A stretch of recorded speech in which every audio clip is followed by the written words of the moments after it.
Hello guys, and welcome to another video. It's been a while since I did AFK Journey video, but let's just talk about some stuff in general and how this season is going overall. As you can see, I haven't pushed all of the story yet. I don't know why.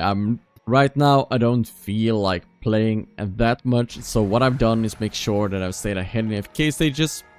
These AFK stages feels way better than I have in past seasons. I don't know why. Maybe you guys will have a bit of different experience. My account's looking pretty good overall with P1s and investment into really good pushing heroes. So maybe that's why it feels a bit better. I didn't have twins straight out of the gate when they released in Chains of Eternity. But now I do, so it feels a little bit better to push overall. But what I also want to talk about is some things they made a lot better in the season. So let's start with... I guess overall we need to start here. Like, the removal of seasonal essence. Like, and instead just using XP. Guys, that's so huge. You don't have to become bored or later on in the season you're gonna sit there and wait like, oh, I need to wait a couple of days and get some seasonal dust. That's amazing that they have removed that. That's really huge of them, that there's no seasonal dust. It's just so good and will change everything. They have season dust in here, but we haven't encountered it yet. And hopefully it will stay that way. And man, I'm praising them for doing really good, but there is still quality of life stuff that is missing, and that's crucial. And also other stuff that's a bit insane. For example, here we are with Plague Creeper. And maybe not everyone will have sympathy for this, but people who had like P4s and really huge investment are actually struggling and dealing less damage somehow.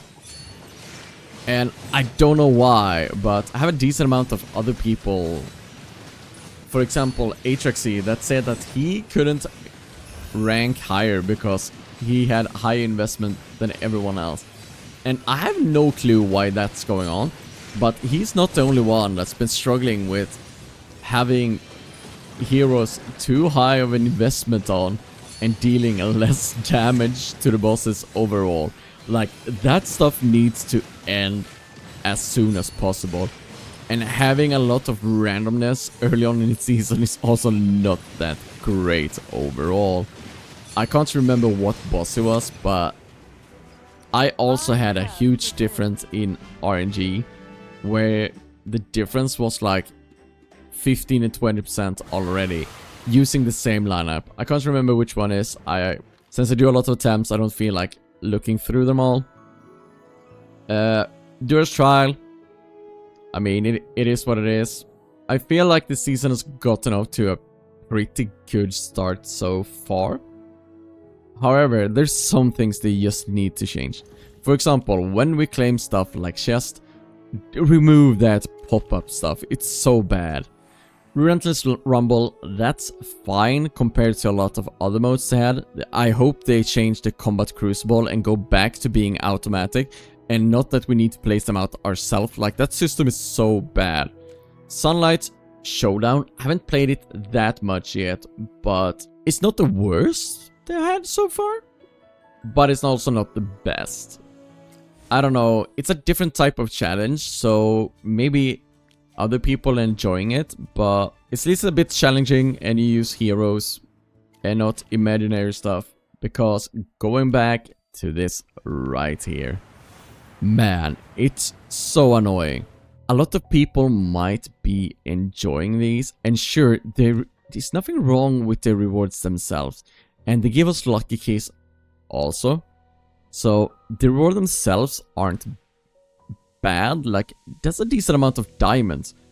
However, it feels so strange to me. Like, why are we assembling teams only to go into a different world, like cave system and whatever, to pick up power-ups, to pick up Damina region, to be able to clear more stuff? Like, why is there such a huge investment into another auto battler within the game itself, where you need to set in teams like this and then explore in a different way and being blocked by units and so on? Like, take all the effort you put in here and put more effort into the zones themselves, or put more story into the game so we have more to explore here and find the world more interactive and bigger for that matter, because this feels like such a waste of potential in my eyes. But maybe you guys are enjoying it, I don't know. That's just how I feel, because I felt like all these investments could have been out in the world instead and been released every now and then, or they add a new part here, for example, or they unlock a new hidden cave or something, and then we're going down to something similar to this, but we still use our full potential team here and do actual fights instead of a huge auto battle system that I haven't gone in too much yet, because I didn't like when it was just an event that existed in... whoops, wrong one. I didn't like it when it was just an event either. Other than that, I think they balanced the start of this season a lot better with events overall. But I also feel like maybe for a lot of people it's too much, because they also need to push the AFK stages. I don't have a problem with the AFK stages, but some people who have less time might have issues with that. That's a really good thing with the Sunlight Showdown, for example. It lasts for a long time, so people, even if you have one busy week, you can still do this later on when you have more free time. So loving to see longer events that you can do over time, and don't miss out if you're doing it really late. So if I wait to the last week, I won't be missing out on anything. I would love to see more long-lasting events like this instead of the shorter ones. And even the shorter ones like Relentless Rumble, man, it doesn't hurt if it's just up for 2 weeks, and if someone has completed it, just take it away. So just take it away from this roster, because longer events is better. I would like to see at least 2 weeks for an event, so people actually have time to do them. Other than that, what? Something else. Oh yeah, here. It's crazy that they still haven't made so you add 100th time here, or just fill the entire progress bar with one click, or just add every key you have currently. And also, one other thing I was thinking about that they can do to improve a Lucky Flip. So recently you guys know that if you go into the Dream Store, for example, and you're about to buy something, it tells how many sigils you need to upgrade that specific hero.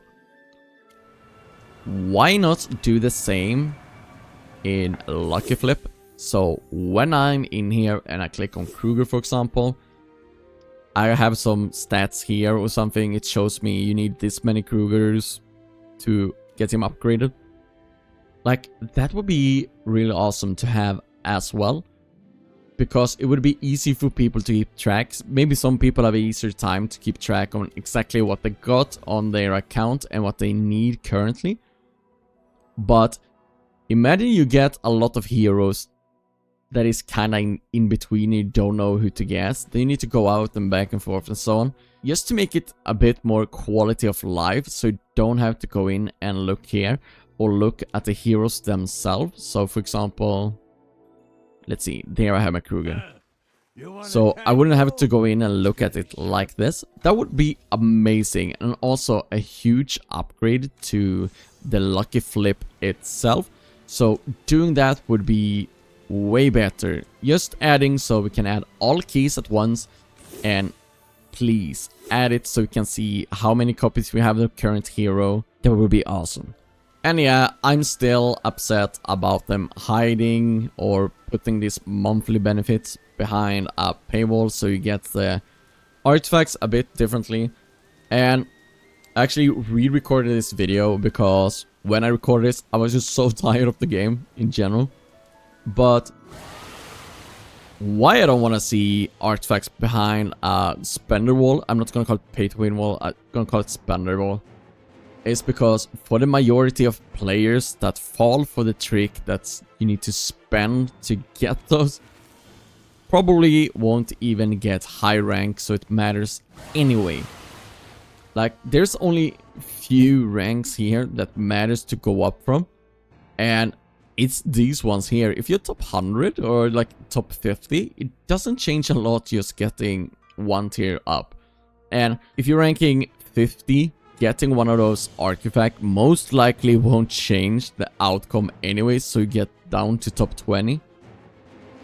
So I just feel like, sure, this is a practice to get people to spend more money on the game, but not having these artifacts for most people doesn't change anything anyways.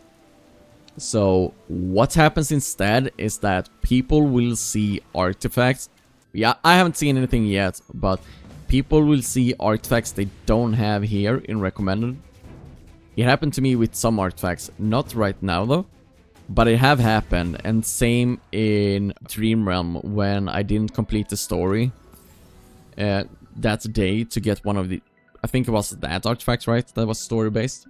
It will just frustrate people seeing artifacts they can't use, and that will just sour the relationship more towards the game than anything else.